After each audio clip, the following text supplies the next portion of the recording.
The hospital hallways were quiet, except for the rhythmic beeping of monitors and the occasional murmur of nurses exchanging notes. Most of the staff had finished their shifts, eager to escape the fluorescent lights and the weight of the day's cases. But one nurse remained. Emily Harper glanced at the clock. She should have left an hour ago. Her feet ached, and exhaustion tugged at her eyelids, but she couldn't bring herself to walk away. In room 207, a little boy clutched his teddy bear, eyes wide with fear. His name was Oliver, just 6 years old, admitted for an emergency appendectomy. The surgery was successful, but the night stretched long and lonely for him. "Miss Emily?" Oliver's small voice quivered. "Will you stay a little longer?"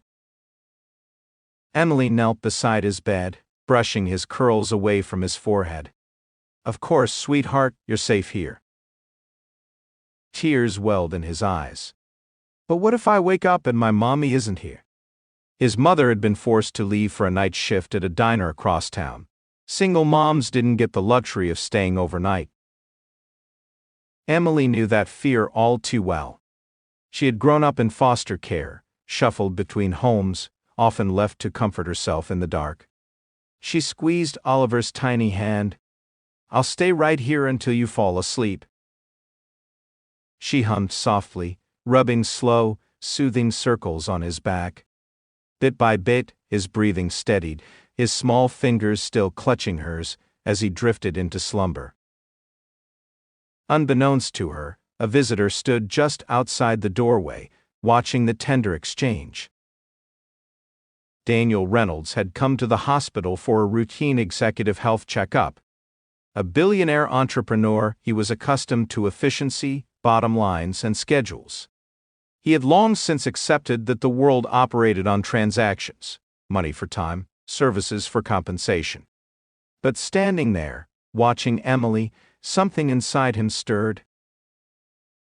This woman, exhausted yet unwavering, had given her time, her warmth, without expectation of anything in return. It was rare to see such unfiltered kindness, especially in a world where everything had a price. Later that night, as Emily finally gathered her things to leave, the hospital director approached her, looking bewildered. "Emily," he began, shaking his head in disbelief. "Something incredible just happened." She frowned. "Is everything okay?"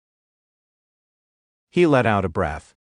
"A donor, an anonymous one, just made a substantial contribution to the hospital, but there's more." He handed her a letter, sealed with a crisp gold emblem. "This is for you." With hesitant fingers, she opened it. Her eyes widened as she read the neatly typed words. "Emily Harper, your selfless compassion does not go unnoticed. Your kindness is a gift to the world, and I hope to honor it in a way that allows you to continue touching lives. Please accept this as a token of gratitude, so that you may never have to choose between doing what you love and providing for yourself. Thank you for reminding me of the goodness still left in this world." At the bottom, a figure nearly made her knees buckle: $1 million. Tears blurred her vision. This was life-changing. It meant paying off her student loans, supporting struggling patients, and finally being able to give without the ever-present worry of making ends meet. The next evening, when Oliver woke up, Emily was still there. She had the chance to leave early that night, but she didn't. Some things, she knew, were worth staying for. And somewhere in the city, Daniel Reynolds sat in his office, staring at the signed check he had written. For the first time in years, his wealth had done something that truly mattered.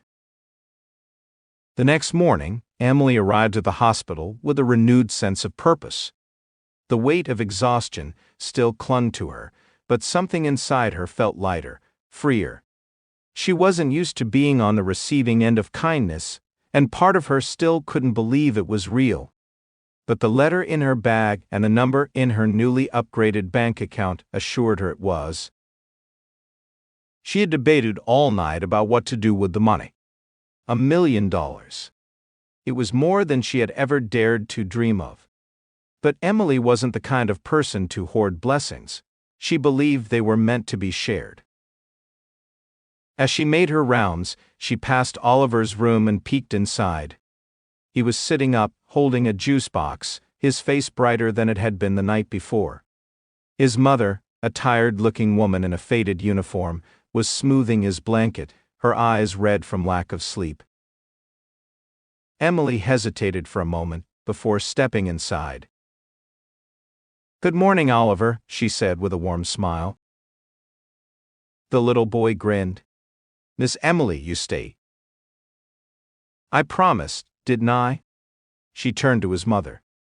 "Hi, I'm Emily Harper. I was with Oliver last night."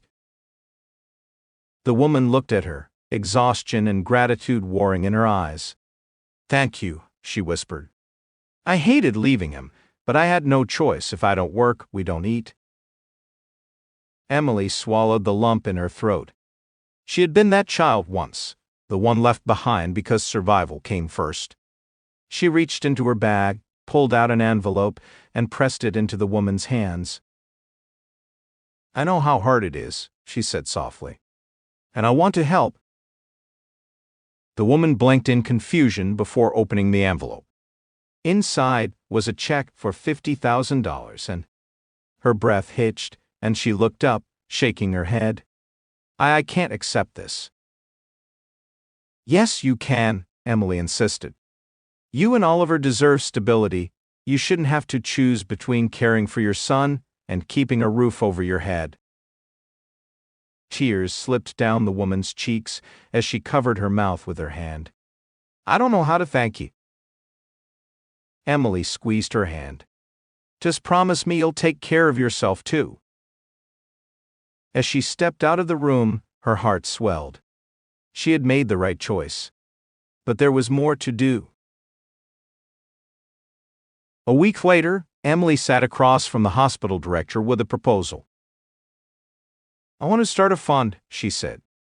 "For nurses, for single parents, for patients who can't afford care. There are too many people slipping through the cracks." The director leaned back, impressed. "This is incredibly generous, are you sure?" Emily nodded without hesitation. "I've spent my whole life watching people struggle, myself included. This money is a blessing, but it's not just for me. I want it to mean something." Word of Emily's generosity spread quickly. Nurses who had been drowning in student debt received unexpected grants. Parents who had been struggling to pay medical bills found relief. Patients who had no insurance were given a chance to heal without fear of financial ruin. Meanwhile, Daniel Reynolds watched it all unfold from afar. He had expected gratitude, maybe even a heartfelt thank you note. But Emily had done something far greater. She had multiplied his gift. She had turned it into a movement. Intrigued, he arranged a meeting with her. When Emily arrived at his office, she was nervous but composed. Daniel, dressed in an impeccable suit, studied her for a long moment before speaking. "You had every right to use that money for yourself," he said finally. "But you gave so much of it away. Why?" Emily met his gaze, unwavering. "Because I know what it's like to have nothing, and I know how much even a little kindness can change a life." Daniel exhaled, something like admiration flickering in his eyes. "You've inspired me, Emily." He reached into his desk and slid another envelope across the table. She hesitated before picking it up. When she opened it, her breath caught. Another check. This time for $5 million. "This isn't just a donation," Danielle said. "This is an investment in you, in what you're building. If you're willing, I want to help you take this to the next level." Emily's hands trembled. She had never expected any of this. But looking at the check, she saw the faces of every patient, every nurse, every struggling parent she could help. She looked up at Daniel, her eyes shining with determination. "Let's change the world." And so, A single act of kindness, one late night spent comforting a scared child, became the catalyst for something far greater. A movement of hope. A revolution of compassion. Proof that sometimes the smallest gestures hold the greatest power.